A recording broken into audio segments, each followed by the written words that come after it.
Quem é que tá falando? 3, 2, 1. Ô, meu irmão. Estamos te ouvindo bem. Tudo em paz? Gravando.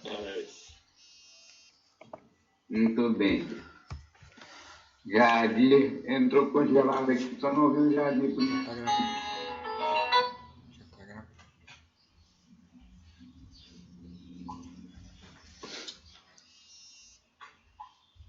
Hoje é dia da ceia, meu Jadir estava celebrando a ceia lá no quarto, ainda pra cá. Agora eu estou sentado aqui na sala, né? Na copa. O Jadir está pregando já com a mesa pronta.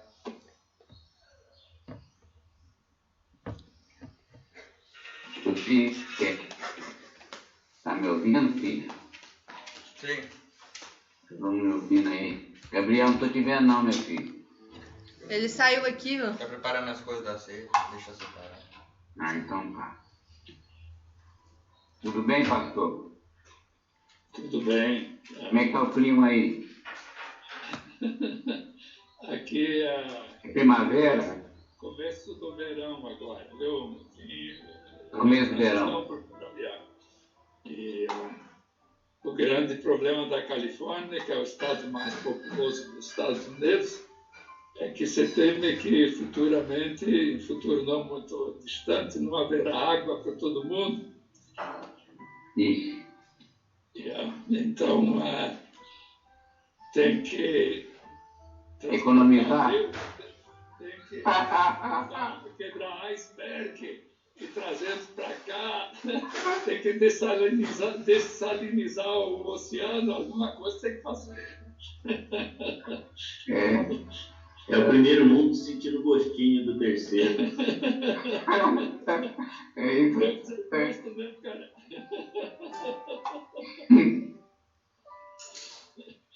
Ô, filha. Não entrou, não? Vai preparar o sofá da ceia, né?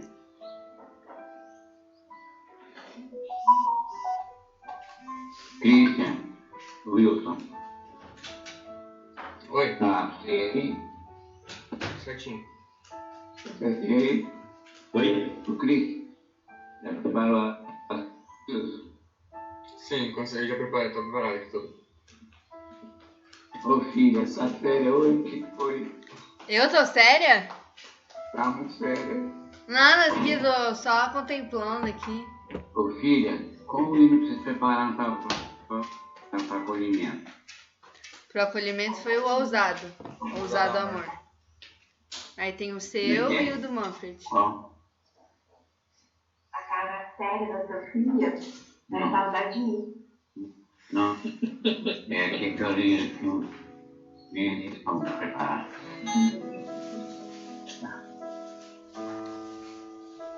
Sua mãe quer saudade, eu filha. É, escutei isso aí, hein? Quem sabe? Quem sabe? Hoje a Ludmila está aqui comigo, pastor. Que área. Tudo bem. Porque está me fazendo companhia aqui. Para uma emergência familiar. Aquele Jadir, hein? Pera lá. Aí, Quem está aqui? ele entrou. Jadir. Ele está tentando de novo. Deixa eu ver se ele está aqui. Ele tá aqui Ele e tá tá com- mutado. O Jotinha dele aqui embaixo. Não, ele tá no grupo, ele está conectado, só não está aparecendo aí. Deixa eu ver. Ah, então tá. Não tá vindo branco. Só tem em branco. Tem alguém que não tá conseguindo entrar no grupo? Isabel. Gente, fica à vontade. Deixa eu falar com ela. Ô, filha. Filha. Fala com a Isa aí no telefone. Fala com ela. Eu não sei tentando, eu não sei mexer no telefone e no celular ao mesmo tempo. Isabel, fala com ela. Tá bom, Ela não tá conseguindo entrar. Tá normal mesmo. Nessa mesmo. Pode deixar assim.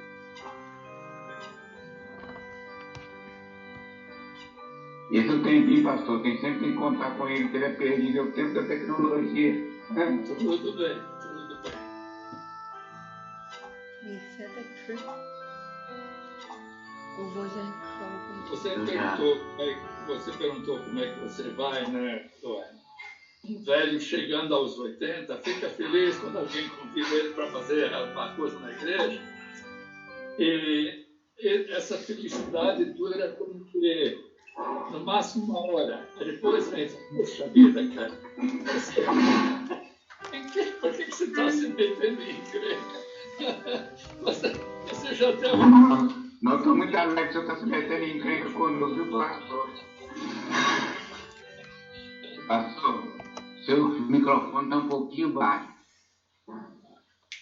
Olha, está me ouvindo? Bom dia a todos. Estou te ouvindo já, né? Vou pedir licença se Clarice quer participar da reunião, tá? E cear também. Claro. Amém. Amém. Fala com a minha afilhada que ela é bem-vinda.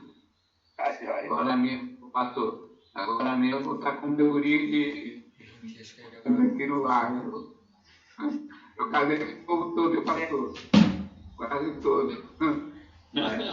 A Isabel e o Bené não estavam conseguindo entrar, eu coloquei o link de novo no grupo lá para ver se eles conseguem. Ótimo. Se acessar o celular, o notebook ao mesmo tempo. Aliás, não consigo acessar. Ô pastor, nós estamos muito alegres que o senhor está se metendo em tudo conosco, viu? É um privilégio muito grande. Eu vai ser excomungado da Igreja Batista, viu? Tudo bem. Aqui, hoje a gente explicou por que ele estava convidando o povo para a Assembleia daqui a 2 domingos, né? Explicou como é que é Batista. Uma aula de crediologia hoje aqui. Que é Batista, eu não gostava do ano, não da outra. Professor, eu lembro daquele que falou para nós naquele encontro de missiologia e missão urbana, aí contou a história da Igreja Batista Nordista, não Nordista. Eu sempre conto essa história. Na igreja de Jerusalém, um não queria dar um testemunho. Olha, eu era. Aí vi um dia que Jesus ia passar, pediu ao Senhor Jesus. Ele falou: o que você quer? Quer que você me cure? Aí Jesus fez no chão, passou no meu olho. Eu enxerguei. Amém. Aí ele botou outro. Eu queria dar um testemunho. Também era sério. Não com essa porcaria aí de fazer lodo, passar no olho. Meu olho enxerga. Aí rachado, a igreja de Jerusalém. A igreja lodista, a igreja não lodista. Você não era a igreja batista, mas a Assembleia de Deus. A igreja de Jerusalém. Eclesiologia batista, né? O estilo é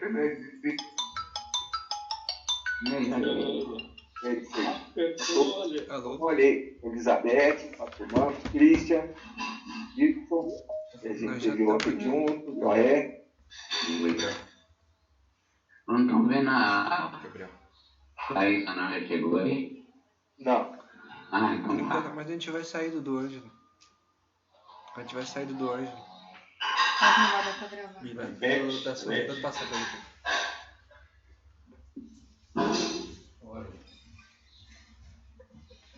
Ah, meu Jesus, meu celular, meu notebook, outro canto muito diferente.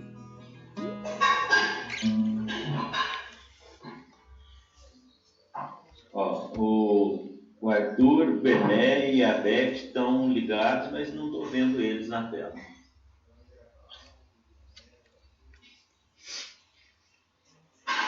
Isabel entrando. Bom dia, Léo. Bom dia, Isa. Bom dia. Bom dia, Isabel. Não estou te vendo, não estou te ouvindo bem. Eu estou fora. Eu estou com dificuldade de me manter no ar.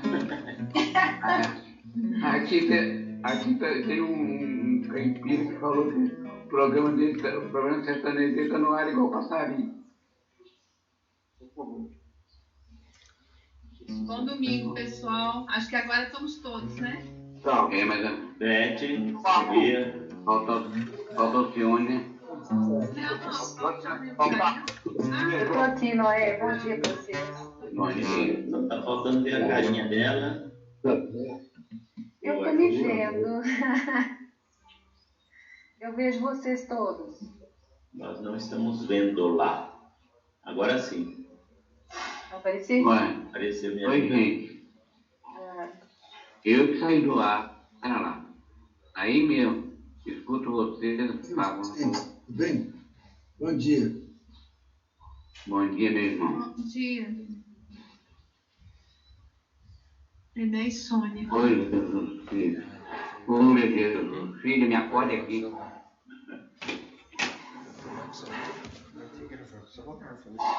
Agora eu tô vendo todo mundo. Era. Você está me vendo?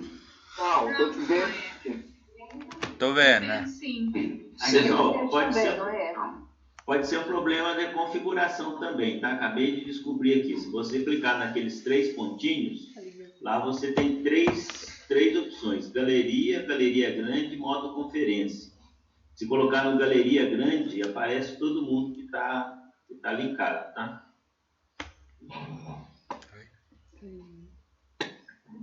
O link tá onde? No grupo, discussão.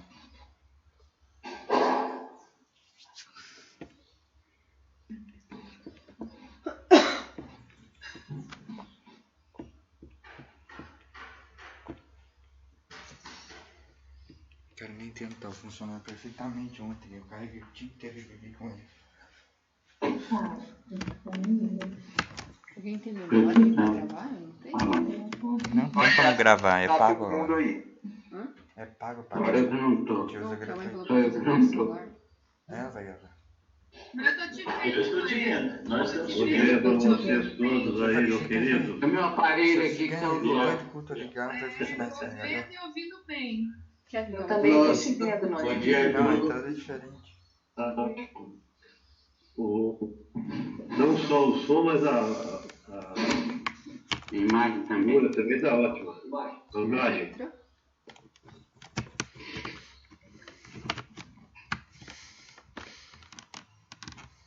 Desculpem, tá? Correu um problema, ele tá me falando aqui. Correu um problema, não tô. Então, tá, última vez. Não sei qual o problema e como Esse é o meu já. Pode ter o de novo, tenta. Vamos sair aqui para não entrar.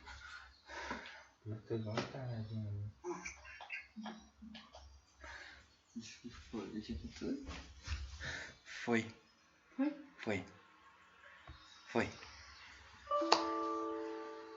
Agora o problema é como é que a mãe vai se conectar. Por quê? Porque ela usa a minha conta. Foi. Eu já adicionei um negócio lá com as microfones. Por que tá sem som? Hã? Por que tá sem som? Ele que tava falando. Ah.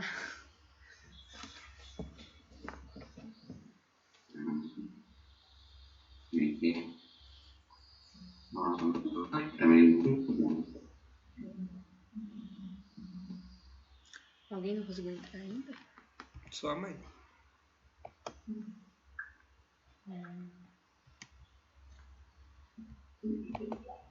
Agora eu tô com a hora de vídeo ligado, né?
Bom, essa música que a gente escolheu é uma música que a gente não é muito tocada, né? A gente toca de vez em quando, né? Tá sempre nas músicas escaladas. É uma música que fala, né? Quão ousado é o amor de Deus, que Ele avançou todas as dificuldades, quebrou todas as barreiras para encontrar a gente. Ele deixou tudo de lado para que Ele pudesse encontrar a gente e pudesse fazer com que a gente se sentisse seguro. Então a gente vai tocar uma música aqui, né, pra gente estar iniciando, né, exaltando e falando, né, quão ousado, quão grande é esse amor dele.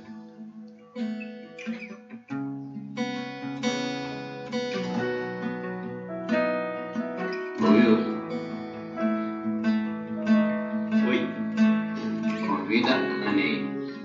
Ixi, mano, ela tá numa faxina brava aqui. O que isso aqui é? Antes de eu falar, tu cantava sobre mim. Tu tens sido tão, tão bom pra mim.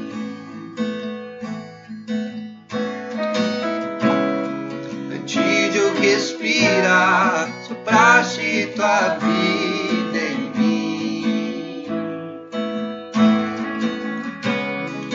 Tu tens sido tão, tão bom.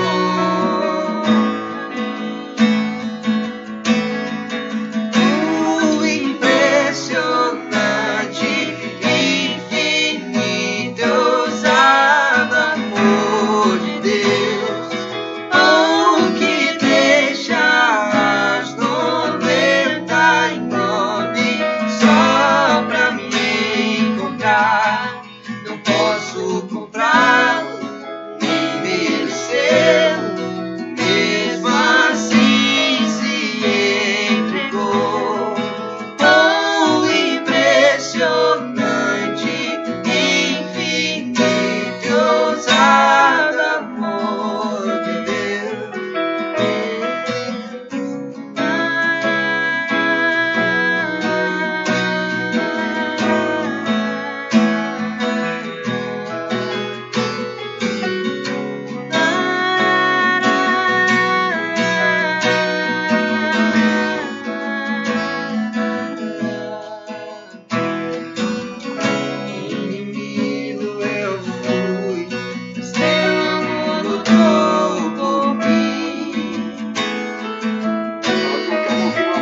pode coordenar.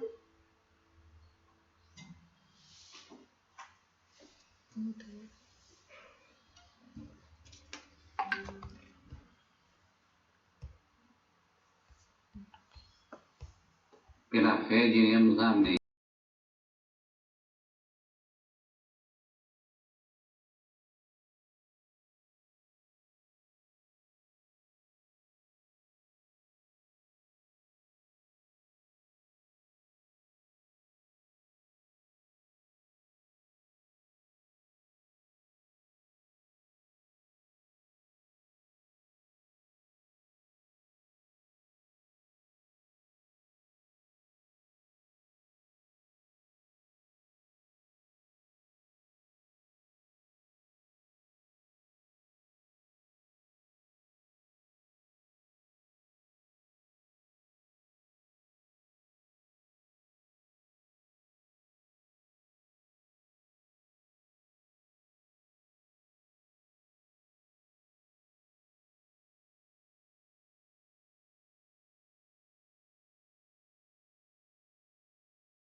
dar comida para pato, entrar numa capela quieta, com um genuflexório, e simplesmente contemplar a cruz por 10 minutos, 15 minutos, 20 minutos, começando a aquietar-se gradativamente, né, a ter mais consciência da presença de Deus e do Cristo vivo.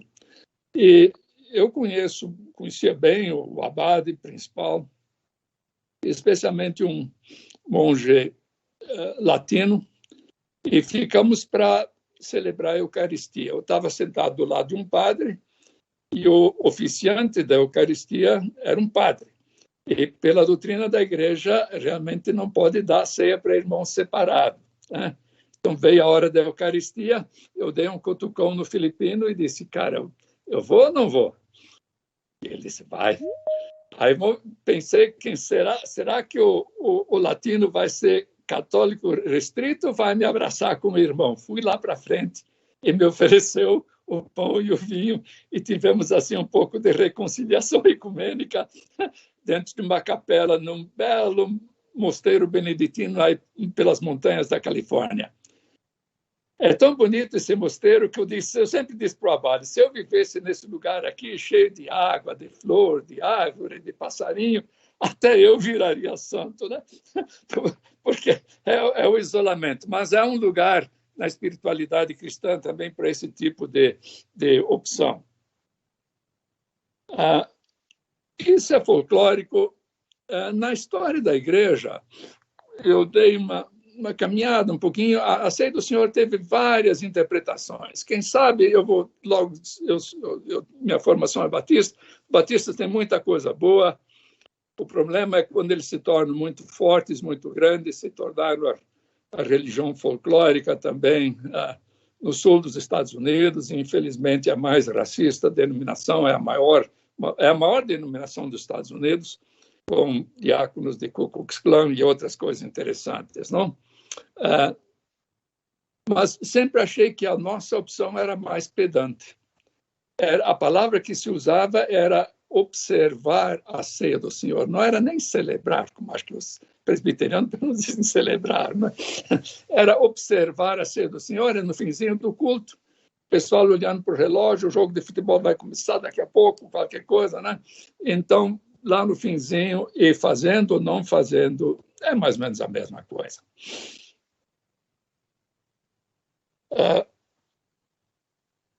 Outros usam muito a palavra, então, observar a ceia, é memorial, é olhar para trás. Outros é celebrar hoje, celebrar alegria. Olhar para trás com gratidão, mas celebrar a ceia do Senhor, celebrar o centro da nossa fé. Outros a chamam de comunhão, né? Reafirmar nossa comunhão, restaurar a nossa comunhão, aprofundar a nossa comunhão com o Senhor e uns com os outros, porque o cristianismo não é uma religião individualista, é também corporativa, né? E temos que abraçar aqueles que são fáceis de abraçar e aqueles que são difíceis de abraçar, né? Porque Cristo morreu por eles também e o ama igualzinho a eles do que a nós. Nós temos essa palavra importante na liturgia católica, a Eucaristia, que é a palavra gratidão, realmente. A Eucaristia é gratidão. E gratidão é um conceito importante na fé cristã. Karl Barth, o maior teólogo do século passado, que escreveu mais do que muitos de nós conseguimos ler a vida inteira, ele disse que o cristianismo pode ser reduzido a duas palavras, graça e gratidão. Graça naquilo que Deus fez, gratidão é espiritualidade e ética, né? É missão, é ação, aquilo que nós fazemos, porque nós o amamos porque ele nos amou primeiro. Mas Eucaristia é gratidão. Tem a palavra sacramento, e aí teve toda a briga durante a Reforma. Os reformadores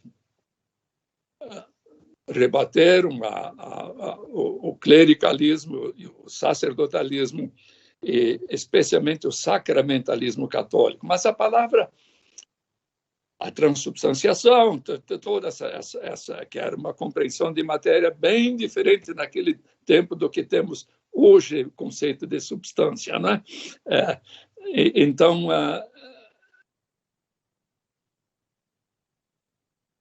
mas é uma palavra sacramento que um professor de história, eu espero que ele tenha sido correto, diz que sacramento era o ato de um soldado colocar a mão na mão do general antes de uma batalha, como que dizendo, pode contar comigo para a vida e para a morte. Pode contar comigo, certo? E, nesse sentido, a ceia é também um sacramento, no sentido de um recomprometimento, certo? De colocar a mão na mão do Senhor e dizer, vou com o Senhor. Quero andar com o Senhor, junto com o Senhor. Eu estou lendo, nesses últimos meses, um pouco mais sobre os anabatistas, que é a ala esquerda da reforma.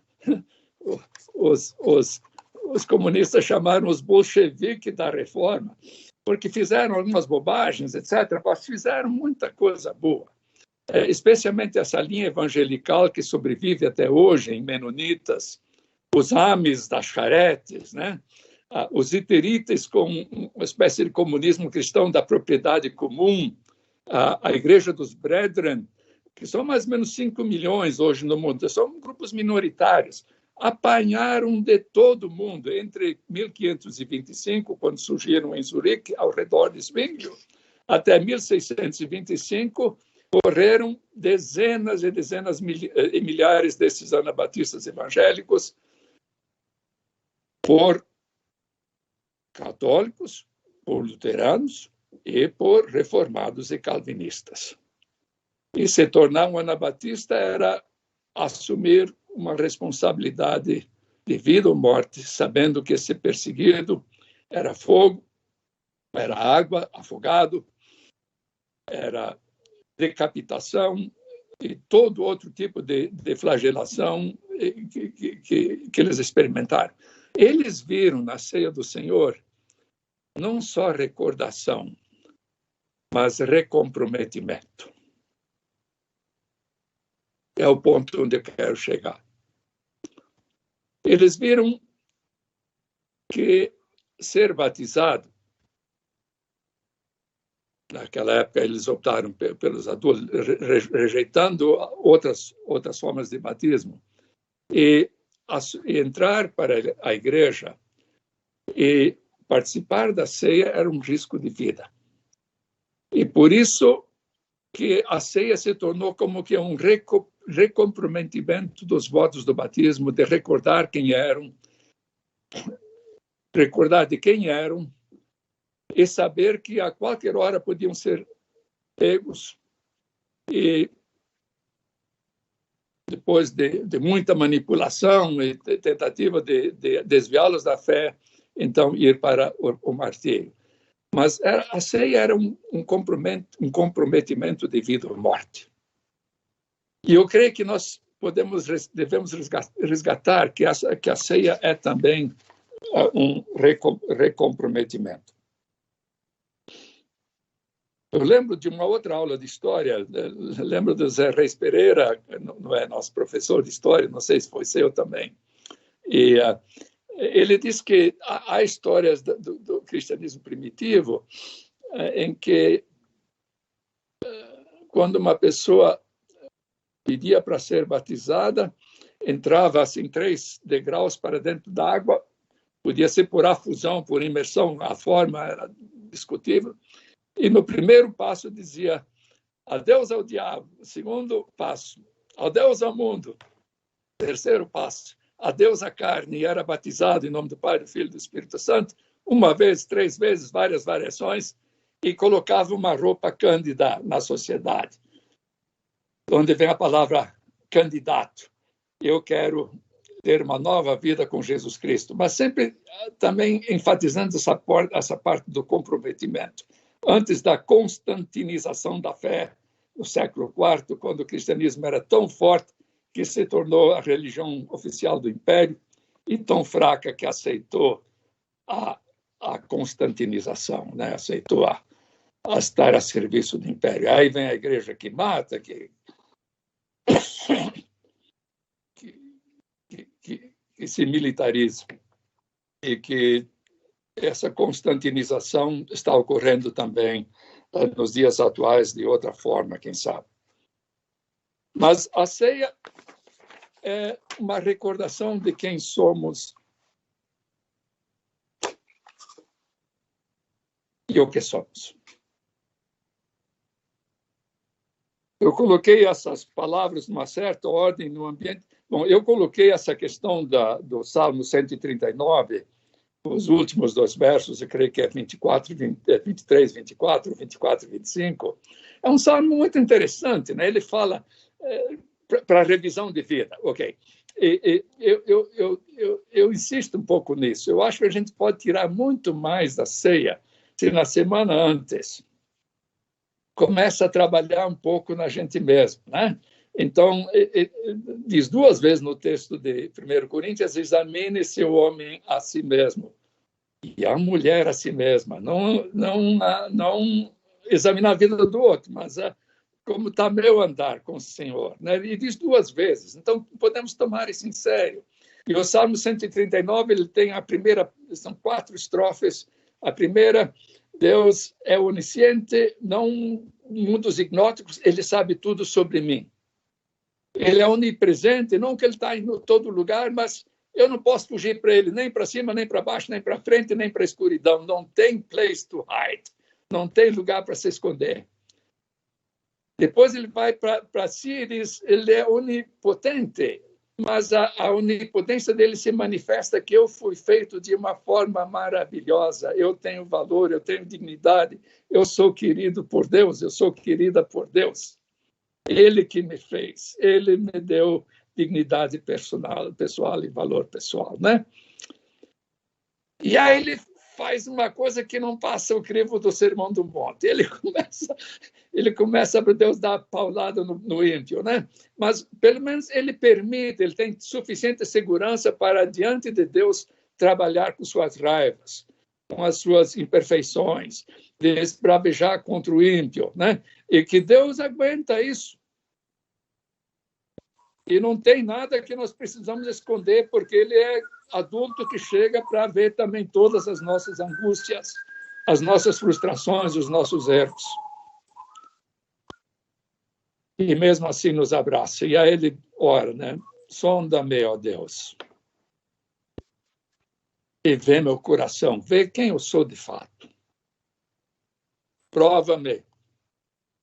E conhece os meus pensamentos, a minha vida interior. Vê se há em mim um caminho mau. As traduções do passado têm uma palavra mais forte. Vê se há em mim alguma perversidade, né? E guia-me pelo caminho eterno. Então, esses 2 versos, se nós usarmos antes, durante a semana antes, do sábado, e trabalharmos um pouco em nós mesmos, permite que algumas coisas que Deus quer mudar dentro de nós tenham chance de acontecer. Na correria da vida não acontece nada, né? E eu vejo o coitado do pastorzinho, né? Ele tem 30 minutos, se esforça para pregar alguma coisa que seja útil, faz um esforço enorme e meia hora. Televisão, 10 horas por semana, 20 horas por semana. Mídia social de tudo que é tipo, que jeito, 6, 7 horas por dia. Onde é que fica o sermãozinho? Influência epidérmica, né? E se nós não conseguimos furar esse bombardeio de comunicação com certa intencionalidade, nós nos diluímos, né? E ficamos superficiais. E aí, constantinização para a direita, constantinização para a esquerda, está acontecendo no Peru agora também, né? Hoje. Né? Então, Bolsonaro é mais importante, se interpreta Jesus Cristo por Bolsonaro, ou por Lula, que seja, né? E Jesus Cristo fica reduzido. Mas no ambiente de culto, na presença do Senhor, feita uma revisão de vida, recordar e celebrar um dos eventos centrais da nossa fé, a morte do Senhor, o que Cristo fez por nós na cruz, que nos leva a uma profunda gratidão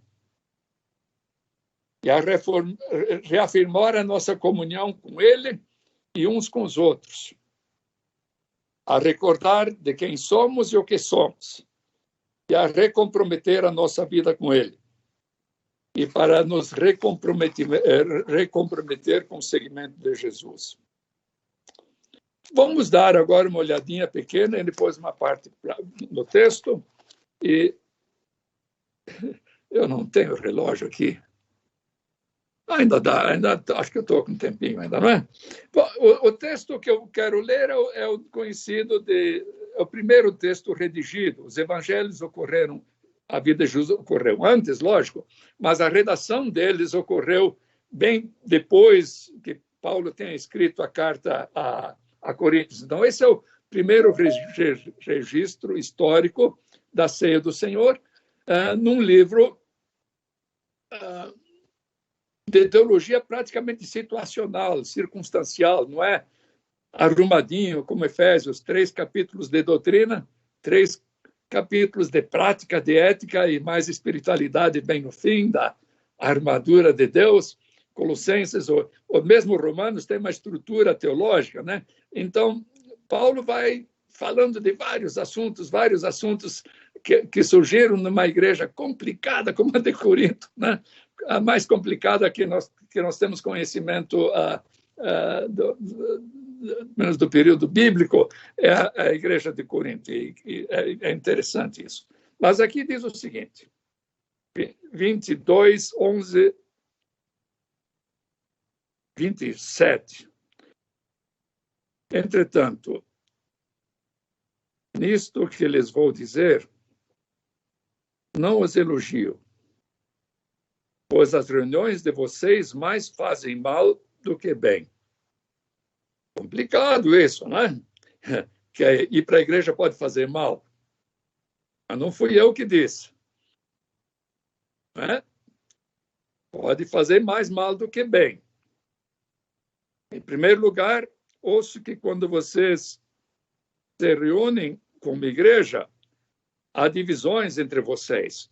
Parece que teve um problema com a sucessão pastoral, uns gostavam de Paulo, de Pedro, de Apolos, etc., etc. Tinha um partidismo pastoral. O irmãozinho se equivocou na cama que devia dormir e não sabiam como discipliná-lo na igreja, de um jeito, de outro jeito, havia divisão sobre isso.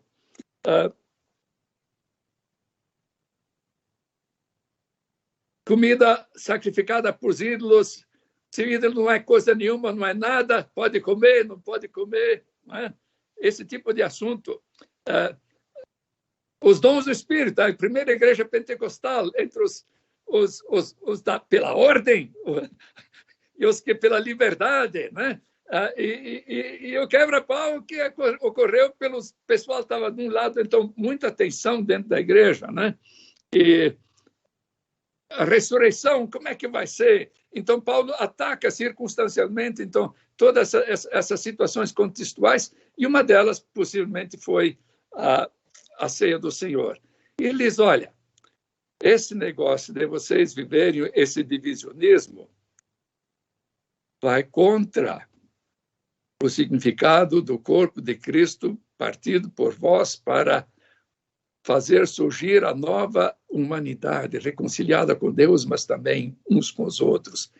Uma espécie de incipiência, prolepse, não sei a palavra certa, inauguração, quem sabe precária do reino de Deus, daquilo que Deus quer fazer na nova humanidade que está surgindo pela pregação e vivência do Evangelho, né? Deixa-me continuar. Pois é necessário que haja divergências entre vocês para que sejam conhecidos quais dentre vocês são aprovados. Quando vocês se reúnem, não é para a ceia do Senhor. Naquela época, parece a ceia era uma espécie, eles chamavam de ágape, né? Uma reunião onde eles iam comer juntos e possivelmente no fim tinha uma coisa celebrando com pão e vinho, né? Isso era antes das nossas reflexões eclesiásticas de como era. O cristianismo estava surgindo ainda, né? Então era uma espécie de agape e de festa. O problema era o seguinte: uns vinham com filé, caviar e vinho francês, e outro vinha com pão seco e um copo d'água. E ele disse: que negócio é esse? Você quer empanturrar seu estômago, fica comendo em casa, mas não humilhe o pobre dentro da igreja. Vamos ver o que ele diz aqui. Pois, então, quando vocês se reúnem, não é para comer a ceia, porque cada um come a sua própria ceia sem esperar pelos outros. Assim, enquanto um fica com fome, outro se embriaga. Será que vocês não têm casa onde comer e beber? Ou desprezam a igreja de Deus e humilham os que nada têm? Que lhes direi? Eu os elogiarei por isso? Certamente que não. Nós temos essas 3 histórias belíssimas no Novo Testamento. Uma igreja primitiva onde não havia pobres, né? Onde se compartia.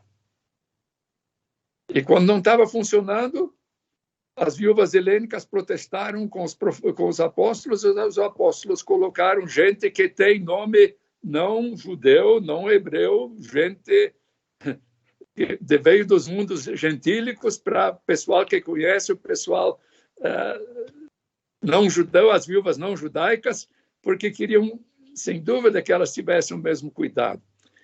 A primeira igreja, que era multicultural em Antioquia, quando soube da fome da igreja de Jerusalém, o que fez? Mandou grana, mandou recursos. Havia solidariedade, fazia parte da fé cristã. Paulo apóstolo vê aqui em 1 Coríntios, especialmente 2 Coríntios 7 e 8, aquela oferta para os pobres de Jerusalém, né? Era muito, porque era uma igreja perseguida e humilhada, maltratada, tinha consequências econômicas, o pessoal sendo crente e passando fome, e não fazia sentido estar vivendo na Turquia de hoje, né? Chamavam de Ásia. Vamos ajudar os nossos irmãozinhos famintos de Jerusalém. Então tem essa história de reconciliação com Deus e uns com os outros, e cuidado uns com os outros. São belíssimas essas histórias. Será que vocês não têm casa onde comer e beber? Ou desprezam a igreja de Deus e humilham os que nada têm? Que lhes direi? Eu os elogiarei por isso? Certamente não. E aí agora esses 3 versos curtíssimos, não doutrinários, mas inseridos num contexto em que a igreja precisava de alguma correção apostólica. E Paulo tinha liberdade de falar o que queria falar. Eu recebi do Senhor, que também lhes entreguei, que o Senhor Jesus, na noite em que foi traído. Sempre é bom recordar porque ele colocou isso. Que pode ter um Judas dentro de nós. Um Pedro. Cujo Deus era o dinheiro, e o outro que se acovardou para uma empregada doméstica 2 vezes. Era Galileu de todo jeito, do jeito de se vestir, do jeito caipira de falar, lá do norte, né, da Galileia, olhando para ele, porque tem uma empregada para dizer, esse gaiato é também de Jesus de Nazaré, olha o jeitão dele. E quando ele abriu a boca, ele disse, eu não te disse, é caipira, fala tipo caipira, né? E você também é dele. E praguejou e negou. E o galo cantou e ele saiu chorando. Então é bom que Paulo tenha escutado na noite em que Cristo foi traído. Vendido por um, negado pelo outro. Podemos fazer isso ainda hoje?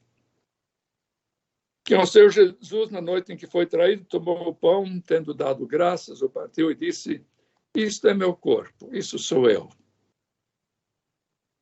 que é dado em favor de vocês. Façam isto em memória de mim. Muito curtinho. Aqui sou eu, em carne e osso. Não é uma ideia, não é um produto, não é uma filosofia, é uma pessoa que se dá inteiro por nós. Da mesma forma, disse, depois da ceia, ele tomou o cálice e disse: esse cálice é a nova aliança no meu sangue. Aliança é a mesma coisa do Velho Testamento, pacto, né? O concerto, depende da tradução da Bíblia. Deus se comprometeu com Israel, Israel se comprometia para andar, viver, obedecer a Deus, certo? Era um pacto mútuo, de mútua responsabilidade. Deus assumiria a sua, o povo assumiria a sua. E depois tem as histórias do exílio, porque eles não assumiram as consequências da idolatria, a baalização da fé e depois a injustiça social. E os profetas dizem: vocês deixaram a Deus, foram atrás dos ídolos e os pobres é que sofrem. Ainda hoje, Deus se torna Mammon, é bom o sistema para uns, os outros ficam excluídos, né?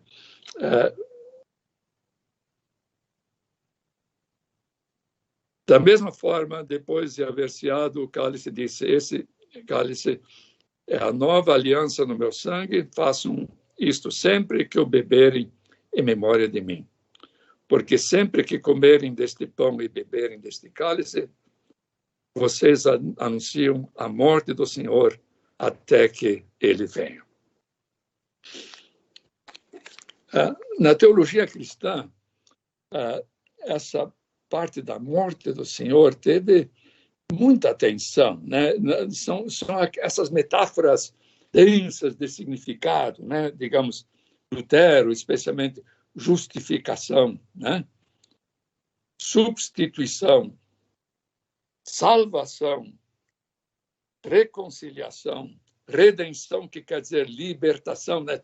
Palavras densas de significado, que uma coisa muito importante aconteceu, que não tem uma palavra que consegue abarcar todo o seu significado, tem que usar várias metáforas para ir compreendendo a profundidade, a extensão, a grandeza sustentada do amor de Deus pela humanidade, levando sobre si os pecados de todos nós, os teus e os meus também.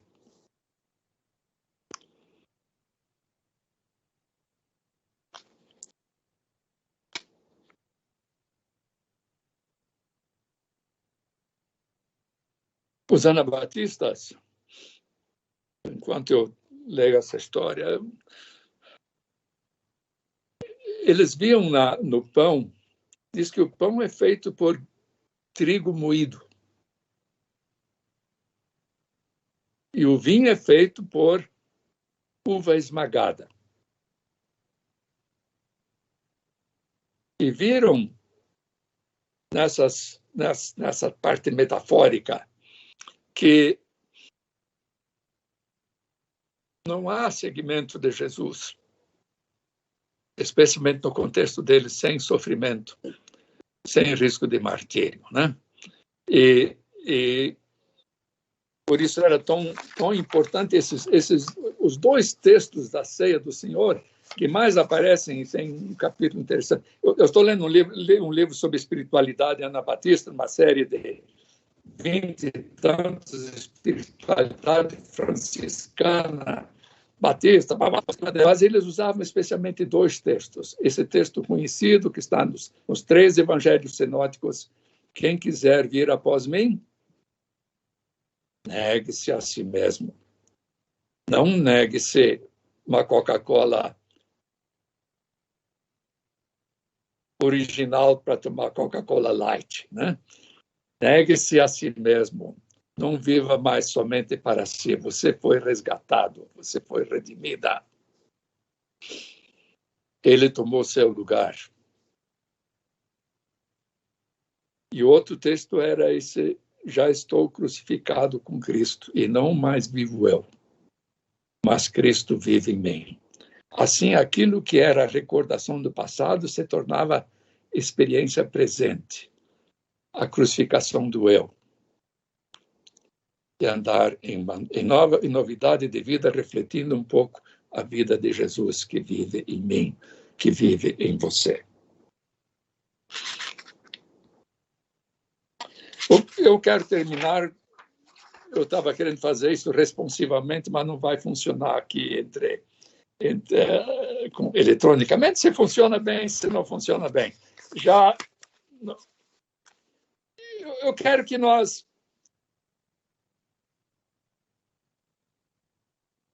recordemos, quem sabe, o centro mesmo da coisa. Nós estamos aqui profundamente gratos porque ele foi na cruz por nós. Seja a interpretação que demos, a gratidão, que é a força motora do discipulado, a força motora do comportamento ético do cristão, né?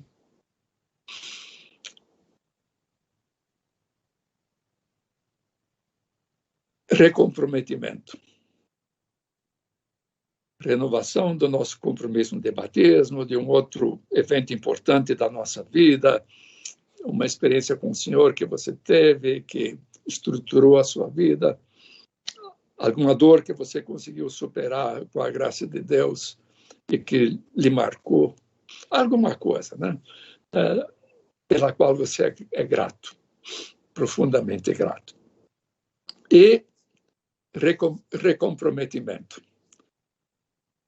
Assumir outras vezes a nossa fé no Senhor, o nosso compromisso de segui-lo, de amá-lo, de servi-lo. E como podemos fazer isso? Eu vi uma vez a reflexão da mulher, da esposa do meu amigo Valdir Steuernagel, que vocês escutaram um dia desse. Se vocês convidarem um dia a mulher dele, vão notar que ela é bem melhor que o marido dela. Ela estava falando numa reunião da visão mundial, nesses concílios, né?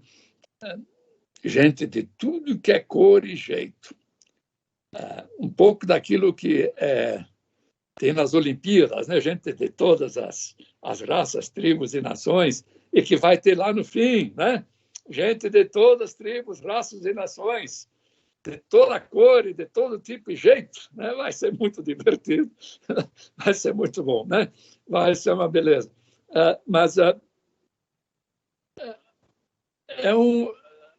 Ela disse que espiritualidade é olhar para cima, para dentro, para trás, ter um bocado de olhada. E eu disse, puxa vida, eu posso usar isso, quem sabe, para a ceia do Senhor, rearrumando um pouco a cileda para a ceia do Senhor. Então, eu convido que vocês façam algumas coisas comigo, se assim acharem por bem.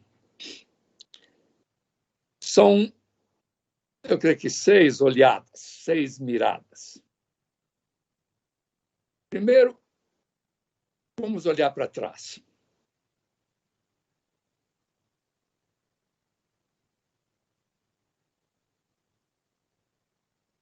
Recordar a cruz. E recordar que, seja o que tenha sido na sua vida, os braços da cruz nunca se fecham. Sempre estão ali abertos e acolhedores para todos nós. Se sinta abraçado de novo, abraçada de novo. Deus é graça. Em inglês tem essa expressão unfailing love, um amor que não acaba, né? Que é sustentado, que não é intermitente, que é contínuo.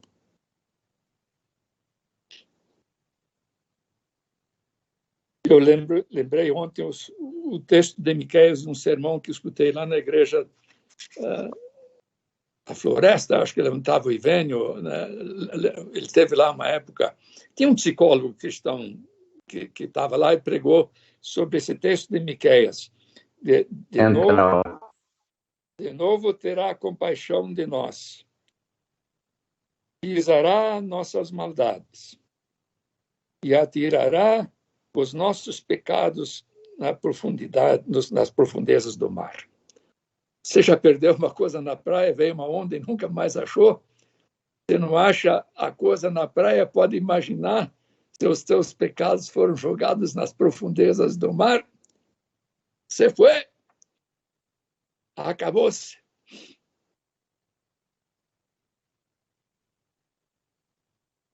Ele levou sobre si as nossas maldades. E é por isso que diz o apóstolo: o sangue de Jesus Cristo nos purifica não de alguns pecados, mas de todo o pecado. Graças a Deus por isso. Se você sente gratidão pela cruz, olhando para trás, diga comigo: obrigado, Senhor. Mais uma vez, obrigado, Senhor. Obrigado, Senhor. Tá certo. Obrigado, Senhor. Vamos aprendendo aí, né? Vamos olhar também para dentro. O texto que lemos nos diz 2 vezes: examine-se a si mesmo. Faça uma revisão de vida. Não é examinar a vida do outro e racionalizar os próprios defeitos. É o que o diabo quer, né, de nós. E eu vou dar um tempinho para você olhar para dentro um pouquinho, certo? E depois nós vamos dizer alguma coisa juntos também. Examine-se a si mesmo uns instantes.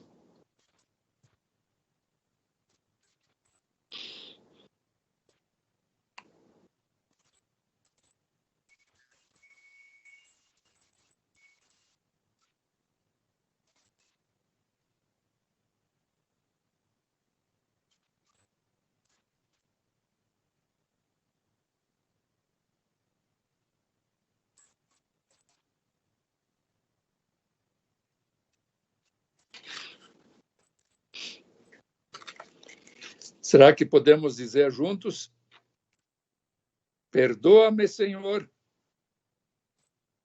Perdoa-me, Senhor. Perdoa-me, Senhor. Perdoa-me, Senhor. Perdoa-me, Senhor. Liberta-me, Senhor. Liberta-me, Senhor. Ajuda-me, Senhor. Ajuda-me, Senhor. Fortalece-me, Senhor. Fortalece, Senhor. A terceira olhada que eu gostaria que nós dessemos é ao redor. Veja aí como é que chama a pantalha. Se você está com um computador, pode ver os rostos de todas nós aí, né? Quanta beleza ali, não é? Quanta beleza! Cada um querido, amado por Deus. E não só um indivíduo, mas também um irmão e uma irmã. A reconciliação vertical com Deus implica na reconciliação horizontal, né? Uns com os outros. A nova humanidade sendo formada, sendo inaugurada na vida da igreja quando ela é fiel ao Evangelho, né? A reconciliação uns com os outros, não só com Deus. E o corpo de Cristo se torna uma espécie de sinal do reino. Ele está sendo inaugurado, ainda perfectível, mas real. Pelo menos assim devia ser.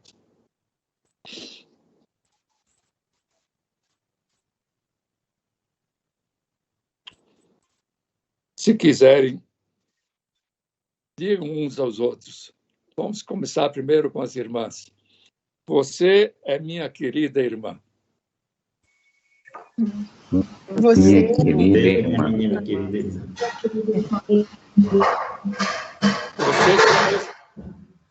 O senhor ama esse cara também. Vocês são meus queridos irmãos. Vocês são meus queridos irmãos. A metáfora que os escritores bíblicos usaram é a metáfora da família, né? De ser irmão, que a gente assume alguma responsabilidade um com o outro. de cuidado um com o outro. Quando necessário, algum confronto, sempre que o espírito seja bom, não? Sempre se a atitude é restaurativa, a justiça é restaurativa que aprendemos na Bíblia, né? Mas se o vertical não se autenticar na linha horizontal da reconciliação, o vertical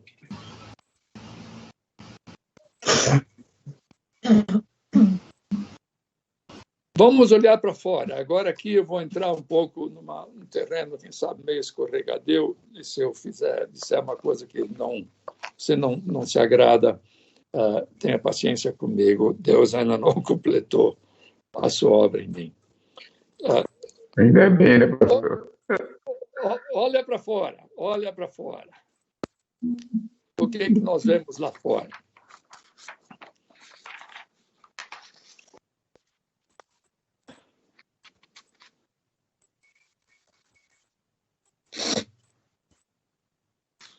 A nossa olhada para fora, ela depende um pouco de como somos fortes dentro. Porque a olhada para fora, nós olhamos para a situação socioeconômica, política, que seja, social, ecológica. Olhamos, mas firmados em nossa fé em nosso Senhor.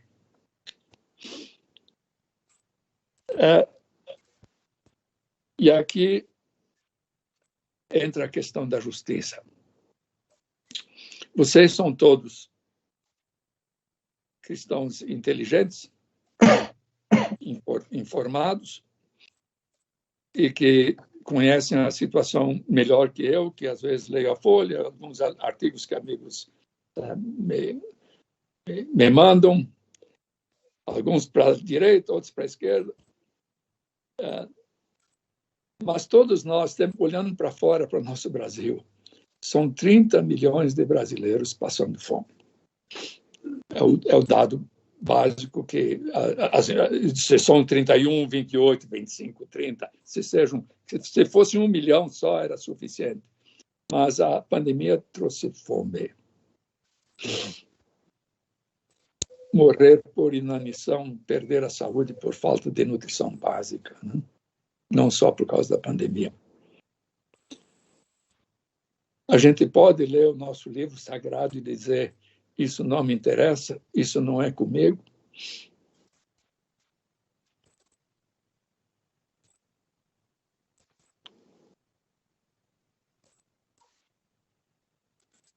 O que passa no Brasil com o negro,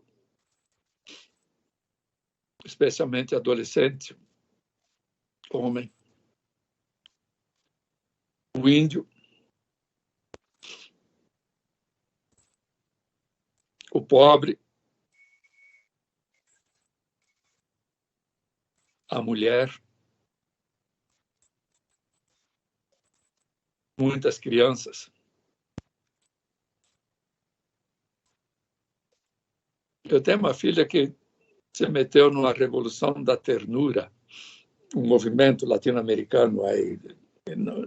Mas quando fala em igrejas, quanto mais conservadora a igreja evangélica, ela usa Jesus como exemplo, que colocou o menino no meio, no centro, o abraçou e beijou, levou seus braços e diz: olha, gente, se vocês não conseguirem nascer de novo, se tornar menino de novo, recomeçar a vida de vocês com outros valores, né? Vocês vão ficar por fora. E o menino é abraçado e beijado.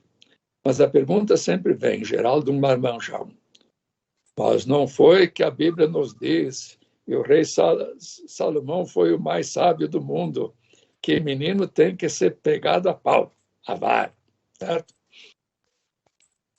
E eu escutei ela respondendo essa pergunta um dia. Ela disse: você é interessante, você parece que tem duas opções. Você pode ler Jesus através de um rei rico, mulherengo, certo? Que nunca trabalhou e que nunca apanhou na vida, ou Jesus, que a pessoa abraça e dá carinho e amor às crianças. Então, você pode ler Salomão por Jesus ou Jesus por Salomão. Então, se você quer ler Jesus por Salomão, tudo bem. Eu interpreto Salomão através de Jesus e não o caminho inverso. Isso chama hermenêutica, né? Mas por que? Isso é o negócio também da igreja evangélica. Muito moralismo, mas cegueira quanto à justiça social, né? Até equidade de gênero. Não tiveram avós, esses caras, mães, irmãs, esposas, filhas. Para quem querem a mesma dignidade do que os homens, a sociedade patriarcal sempre celebrou, né? Mas está aí, né? Mas a realidade política, clientelismo, o lobby, a dificuldade de fazer os 30 milhões de pobres esfomeados centro, praticamente, porque é importante, é a Bolsa de Valores, é o dólar, é o produto interno bruto, não sua distribuição, lógico, né? A realidade econômica, então, é essa, né? É o modelo neoliberal que é bom para produzir riqueza, mas sofrível na sua distribuição.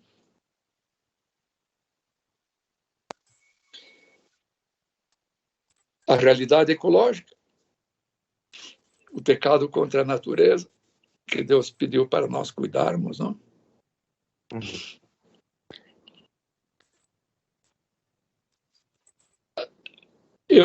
Eu tive um papo com Frei Beto.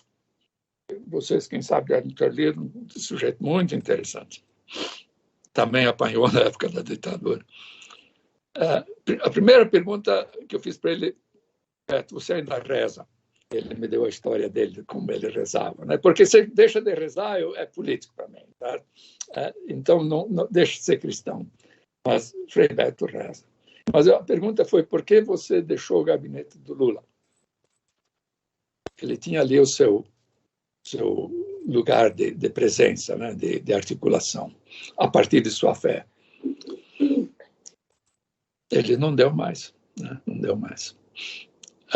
Então, o que eu estou dizendo, eu creio que nós temos que ter distância crítica de todas as posturas, mas não podemos deixar de dar prioridade àqueles que sofrem a dor maior e clamam por justiça. Nosso Deus é justo, a favor da justiça, contra a injustiça. Nós não podemos estar do lado de Deus estando do lado da injustiça.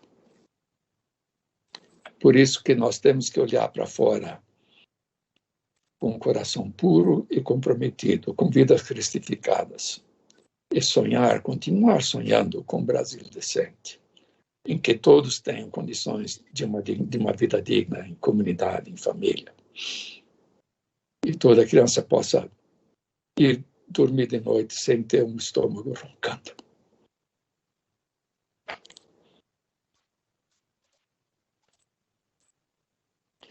Eu creio que nós falhamos na nossa formação política. E aí vai um adesismo para lá, um adesismo para cá, quando a distância crítica que é importante. E enquanto nós nos comprometemos com justiça, não encontrei a palavra justiça em nenhum dos textos da ceia do Novo Testamento, mas encontrei no batismo, né, que vem antes da ceia, que devemos dar os nossos membros, a nossa vida concreta, para a justiça. Veja aí Romanos 6, que entra a justiça no batismo, que é o começo da coisa, né? Então, a nova vida, mas tem a palavra justiça lá. Pode ler que você vai encontrar.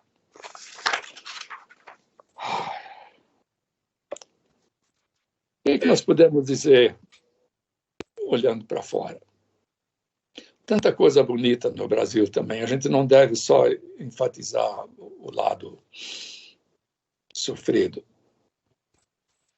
Mas me dói o coração. Estive uma vez viajando, visitando uma irmã que está com Alzheimer, e cuidar dela, parte de ser irmão é isso.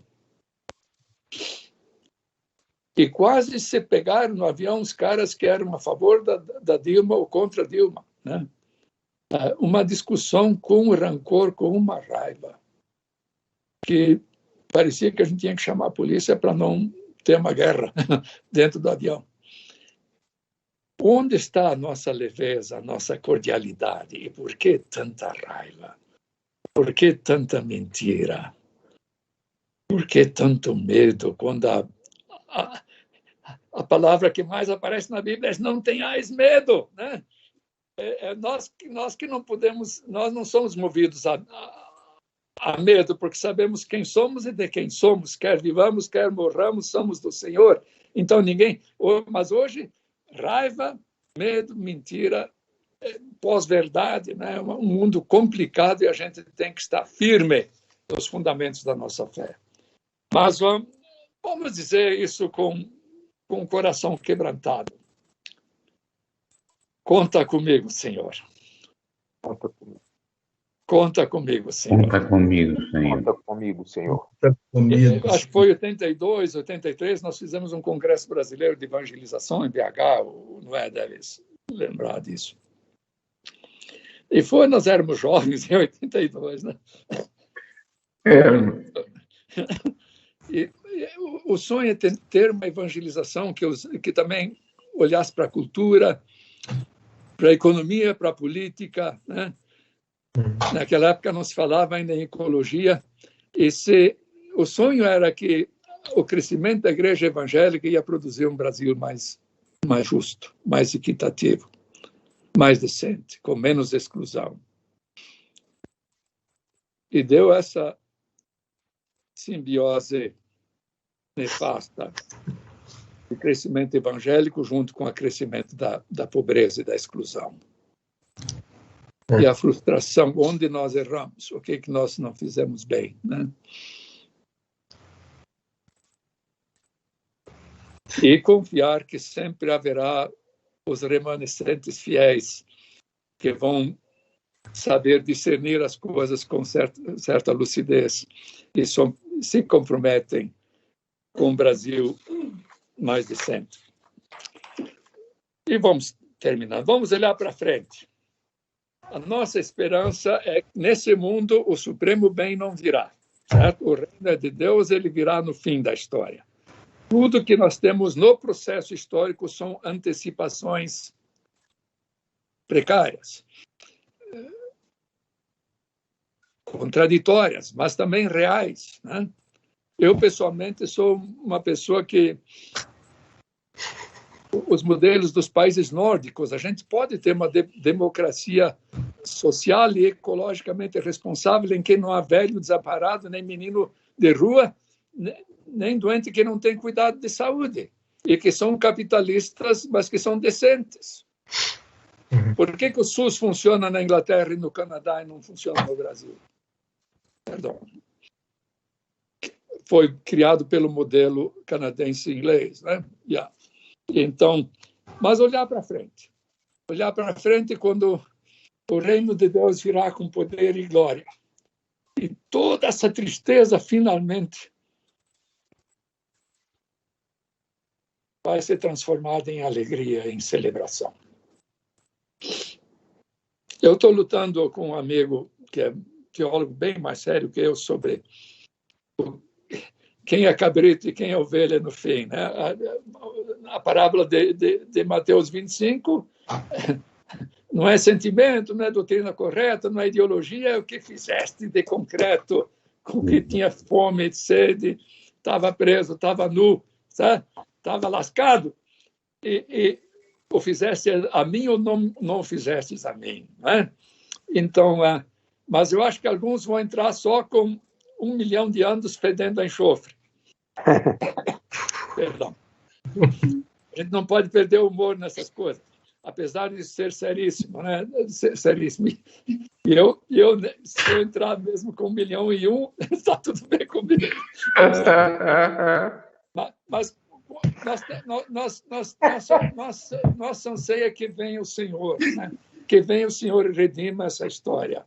e vamos um dia saber o que realmente é festa, que é muito melhor do que carnaval, muito melhor do que ganhar a Copa do Mundo, ser Mengo quando ganha, não quando perde, né? Do que seja. Outra alegria do seu casamento, outra celebração grande da sua vida. É muito melhor do que isto. E acho muito interessante como João descreve as coisas, né? João era muito criativo. Eu me divirto com o Apocalipse, lendo, fazendo uma leitura mais política, não? O centro é como ser seguidor de Jesus Cristo em meio às tentações e às provações do Império Romano, Roma, né? A besta.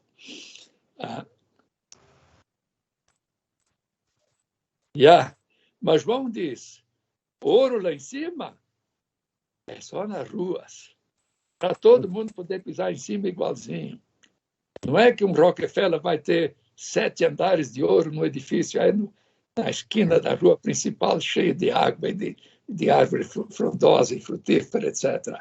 Todo mundo japonês, todo mundo igual, pisando o ouro, relativizando as coisas que nós damos demasiado valor aqui. Mas o sonho é que venha o Senhor Jesus e o seu reino e que sua vontade seja feita assim na terra como no céu. Amém. Vamos dizer juntos, vem, Senhor Jesus. Vem, Senhor. Vem, Senhor Jesus. Ora, vem. Vem, Senhor Jesus. Venha teu reino. Venha teu reino. Venha teu reino. Seja feita a tua vontade, assim na terra como no céu. Seja feita a tua vontade, na terra como no céu. E a última olhada é para cima. E agora eu quero que você, no seu coração, olhe para cima. E diga ao Senhor que o amas. Que queres te recomprometer com Ele. Que queres que tua vida seja marcada pela vida dele.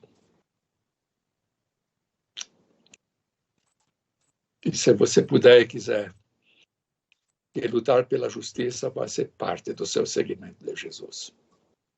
Ore um instante ao Senhor, olhando para cima, e diz ao Senhor que o amas.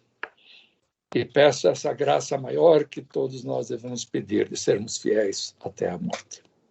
Amém.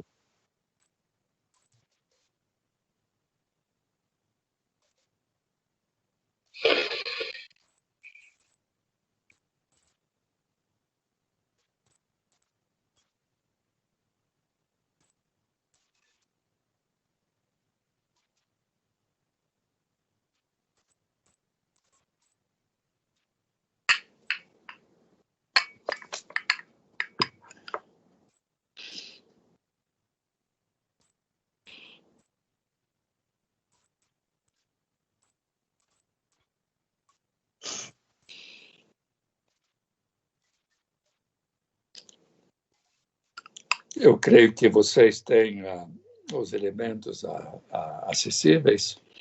E então, vamos só recordar o texto que nós lemos de Coríntios. Eu recebi do Senhor o que também entrego a vocês. Na noite em que Cristo foi traído, cuidado com Judas, cuidado com Pedro.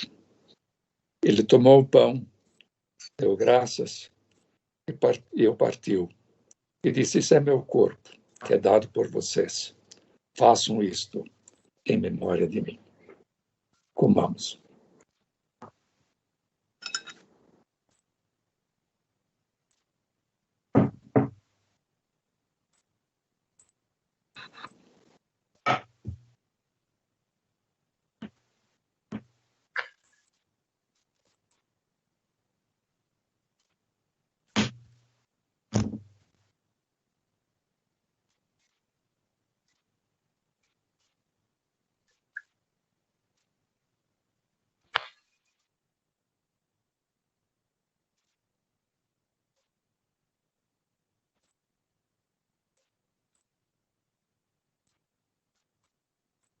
Depois tomou o cálice e disse, este cálice é a nova aliança, compromisso do Senhor conosco, nosso compromisso com Ele, pacto, concerto, como dizia a antiga versão. No meu sangue, façam isso em memória de mim.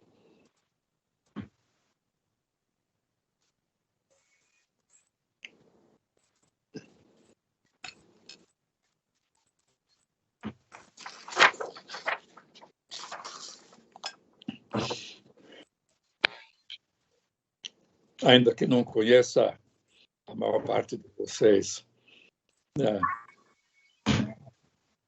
eu vejo em cada um de vocês um presente do Senhor. Que Deus, o nosso bom Deus, o abençoe e guarde bem. Ele faça resplandecer o seu rosto sobre cada um de vocês. O seu rosto de amor. Seu rosto de ternura. E tenha misericórdia de nós para que nos dê a graça também de sermos fiéis até a morte. E que Ele os abençoe e vos guarde sempre. Amém. Amém.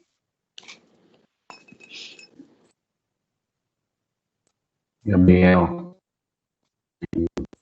Sofia, nós podemos cantar sobre meu Deus?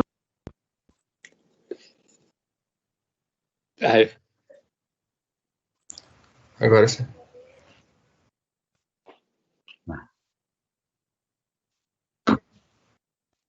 Os velhos vão sentir saudade dos hinos do cantor cristão. Nós cantamos. Não, aqui no Sim Saudade nós cantamos sempre, viu, pastor?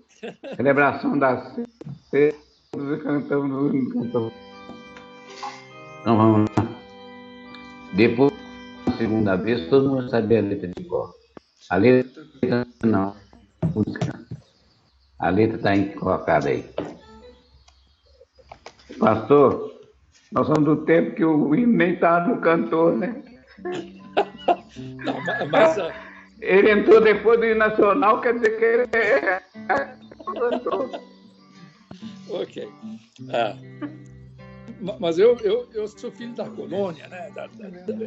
Não tinha luz elétrica, não tinha televisão, não tinha nada. Tinha uma escola primária, 4 anos, tudo numa sala, um professor bravo com uma vara, e ainda consegui fazer um doutorado fora, né? Então tá tudo bem. Mas não tinha o que fazer, Então a colunada queria descansar também na igreja, então cantavam esses hinos de 8 estrofes, da criação até a consumação, né? Em alemão. Né? E eu acho que me estruturaram. Né? O cantor já é o gospel americano, mas é um pouco mais light do que os alemães cantavam. Mas tinha algum... E na nossa igreja eles fazem as duas, os hinos e os cânticos, para fazer a síntese das duas espiritualidades do cantar. E graças a Deus pelo novo, a revolução do louvor, sempre que seja louvor com comprometimento, né? Sim. É só dar tchauzinho para Jesus, gente, né? Vamos lá? Vamos lá.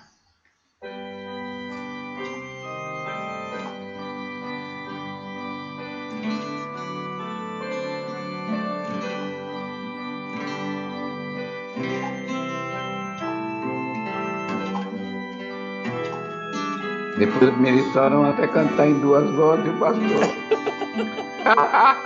Sonda, meu Deus, pois vê meu coração. Prova, meu Pai, não é desliga o telefone,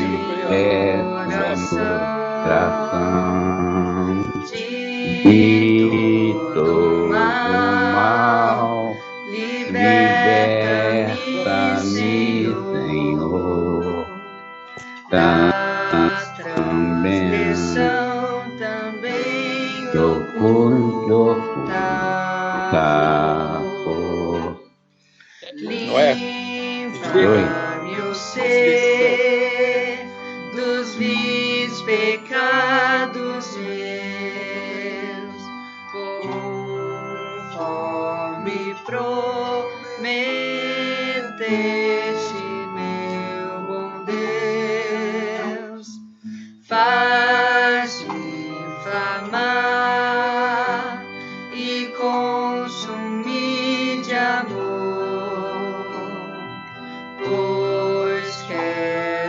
te glorificar, Senhor.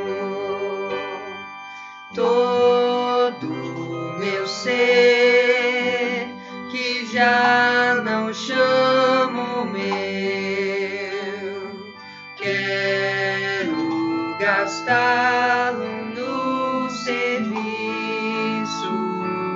seu. Minhas paixões tu podes dominar, ó Santo Deus, vem sempre em mim estar. Sei que do céu o avivamento vem a começar em mim, ainda além.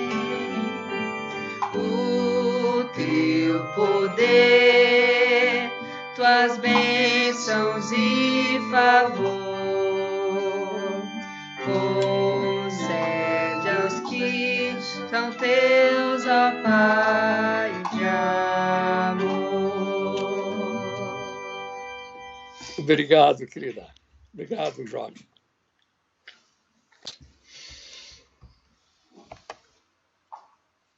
Liga, meu pai.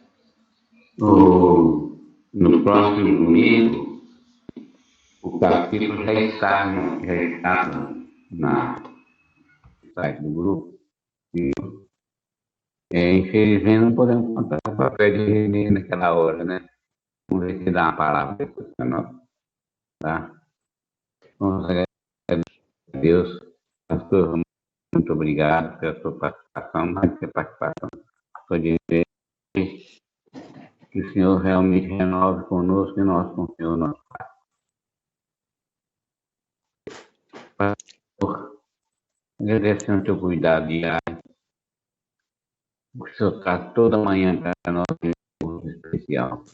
Pedindo que nós possamos te dar também no coração à disposição nossa serviço. Obrigado